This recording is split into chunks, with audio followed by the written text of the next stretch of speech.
संपूर्ण देशवासी के समक्ष एक रचना प्रस्तुत कर रहल छी। हमर निवेदन जे रचना के अवश्य सुनबे और लाइक करबे। जय माँ। माँक चरण सो जाऊ कत, हम आनक पुत्र कहाऊ कत। माँक चरण सो जाऊ कत, हम आनक पुत्र कहाऊ कत। छी जगत जननी जगदम्ब अहाँ, हम आनक पुत्र कहाऊ कहाँ। सब कैल समर्पित अहि कौत, माँ अहाँक चरण सो जाऊ कत।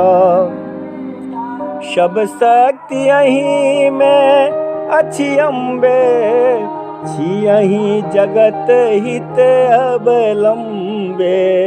सब देवी देव रहै छी जतऽ, माँ अहाँक चरण सो जाऊ कतऽ। आधार अहिटा छी सबके, साकार करै छी माँ जग के। शरणागत तखन कहाऊ कत, माँक चरण सो जाऊ कत।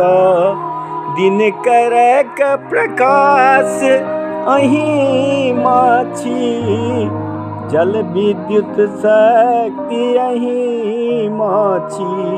हम दिव्य प्रदीप कहाऊ कत, माँ अहाँक चरण सो जाऊ कत। हम आनक पुत्र कहाऊ कत, माँ अहाँक चरण सो जाऊ कत। जय माँ।